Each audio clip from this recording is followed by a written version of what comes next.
입술이 없으면 이가 시렵다는 폴란드. 요즘 그야말로 우크라이나를 지원하느라 바쁘게 돌아가고 있습니다. 우크라이나에 독일 전차를 지원하겠다고 했던 폴란드가 지체 없이 전차 인도를 마무리할 것으로 보입니다.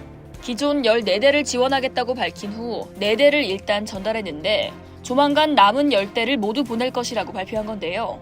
게다가 전차 예비 부품 공급 문제도 논의할 예정이라고 합니다. 7일 로이터 통신에 따르면 마리우시 부아슈차크 폴란드 부총리 겸 국방부 장관은 이날 기자회견에서 이번 주 내로 우크라이나의 독일제 레오파르트2 A4 전차 10대를 추가로 보낼 계획이라고 밝혔습니다. 이번 인도가 완료되면 폴란드가 약속한 전차 물량이 모두 우크라이나에 보내지게 되는 건데요. 지난 1월 안제이 두다 폴란드 대통령이 우크라이나 서부 리비우를 방문해 전차 지원을 약속한 지 2달 만입니다. 독일의 주력 전차인 레오파르트2는 첨단 방어 시스템과 120mm 주포 등을 갖춘 중무장 전차죠. 폴란드를 비롯해 스페인, 그리스, 덴마크 등 국가들이 보유한 독일제 레오파르트 전차를 제3국인 우크라이나에 보내기 위해선 독일 정부의 승인이 별도로 필요합니다. 앞서 폴란드는 독일의 승인을 받아 레오파르트2 전차 14대를 우크라이나에 지원하겠다고 했는데요. 이후 러시아의 침공 1년째인 지난달 24일 마테우슈 모라비에츠키 폴란드 총리가 우크라이나 키이우를 방문해 레오파르트2 전차 4대를 전달했습니다. 서방의 주력 전차가 우크라이나에 실제로 전달된 건 이때가 처음이었죠. 앞서 독일 등은 우크라이나에 대한 전차 지원에 신중한 입장이었는데요.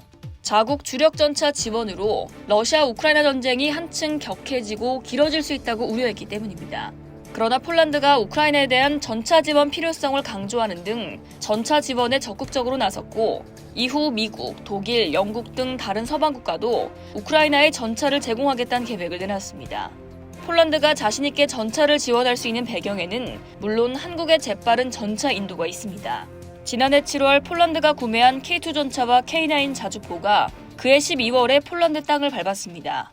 폴란드가 수출 실행 계약을 맺은 지 4개월 만에 이뤄진 일입니다. 초도 물량 10대 외에 나머지 170대 전차 물량은 오는 2025년까지 폴란드에 순차적으로 인도될 예정입니다. 한편 폴란드는 우크라이나에 단순 전차 제공에 멈추지 않고 전차 보수 및 예비 부품 지원에도 나설 계획입니다. 부아슈차크 부총리는 EU 국방장관 회의 참석차 스웨덴 스톡홀름에 방문해서 보리스 피스토리우스 독일 국방부 장관과 만나 독일산 예비 부품 공급 문제를 논의할 예정인데요. 부아슈차크 부총리는 스톡홀름으로 출발하기 전 가진 기자회견에서 폴란드는 우크라이나에 지원한 전차의 보수를 위한 서비스 허브를 설치할 준비가 됐다며 우리가 논의할 근본적인 문제는 레오파르트2의 독일산 예비 부품 가용성이 낮다는 것이라고 말했습니다. 이상 월드디펜스였습니다.